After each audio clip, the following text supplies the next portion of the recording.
Schools across the country could see major disruptions tomorrow as teachers are planning coordinated walkouts tied to the May Day protest against President Trump's policies. Well, in North Carolina and Wisconsin, thousands of teachers have forced multiple school districts to cancel class. Critics say these protests put politics ahead of the classroom, especially as academic performance remains a top concern. And in Chicago, schools will stay open despite a push from the teachers union urging them to close. Instead, the district will have a day of civic action for students to take part in civic activities. Probably not the best move in a district where only about 43% of students can read at grade level, with math proficiency even lower. The largest teachers union in America, the National Education Association, is urging teachers to push for fairness, dignity, and more public investment in people rather than profits.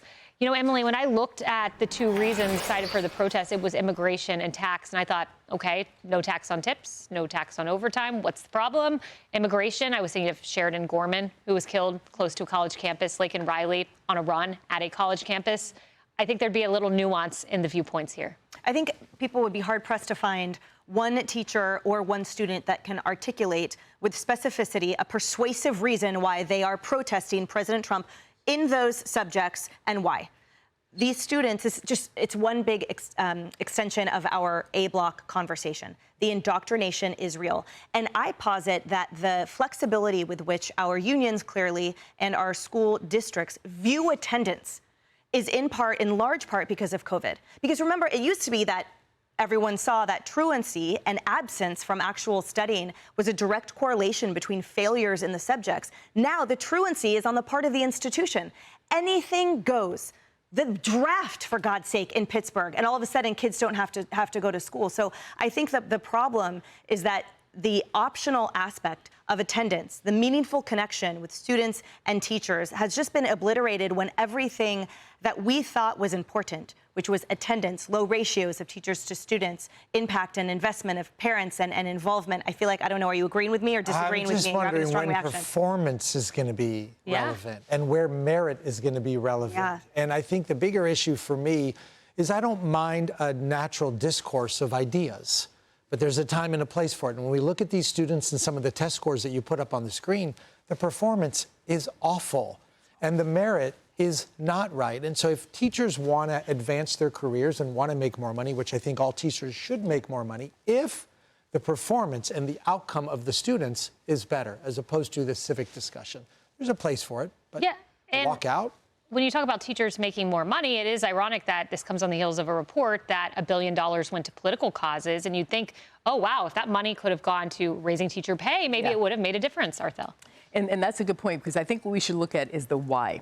Oftentimes, when someone feels that they're not being heard, they take drastic measures. So perhaps this teacher walkout is not anti-President Trump, but yet a cry out to President Trump to dedicate more resources to these students and budgets for the teachers so we can get those reading scores up.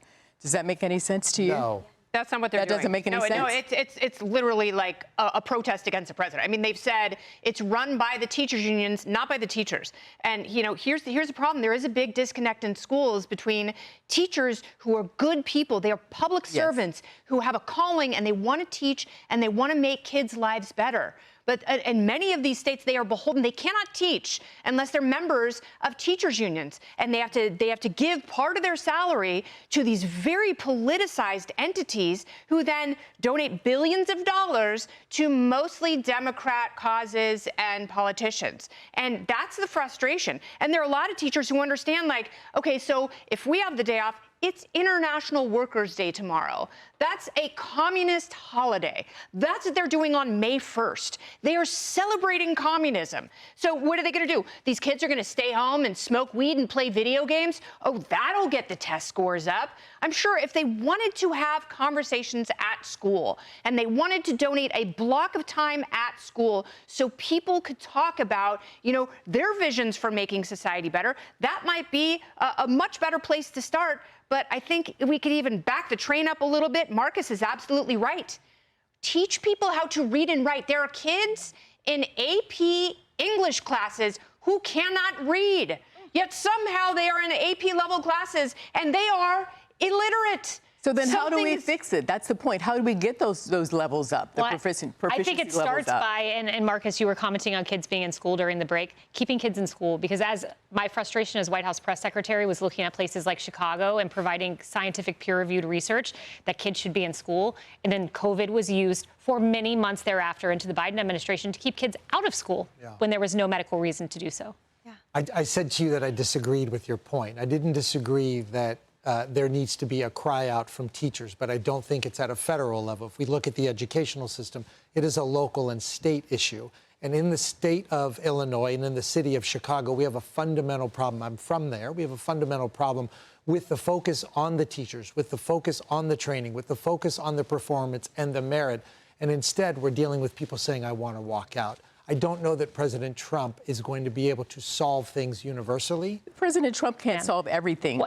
One of the greatest success stories in education is Mississippi, which was at the bottom ranked. We covered this on the show, and it's now high ranked, and they innovative thinking. Yes. Like that. So then why can't Chicago look at Mississippi as an should. example? And that's all I'm saying. I'm tired of the bickering. Because they're beholden I'm like, to fix teachers the unions. problem. They're fix the problem. If you Address look the at kids' California, issues. Illinois, New York, they are beholden to teachers unions who do so much more obfuscating and making sure that teachers are protected and unfireable. And I'm as not opposed disagreeing to, with you, Kennedy. I don't believe that these teachers should be protected behind the veil of a union. They agree should be completely. pro-students, period. Amen. Okay. Pro-students, pro-learning. It makes our country so much better if kids are challenged. And we do return to a meritocracy because, believe it or not, kids are not disposable. They want to learn. They want to be challenged. They want to be better. You know, Mississippi's doing something right when even the New York Times was forced to write this big write-up on the successes of Mississippi. That's right. Hey everyone, I'm Emily Compagno. Catch me and my co-hosts Harris Faulkner and Kaylee McEnany on Outnumbered every weekday at 12 p.m. Eastern, or set your DVR. Also, don't forget to subscribe to the Fox News YouTube page for daily highlights.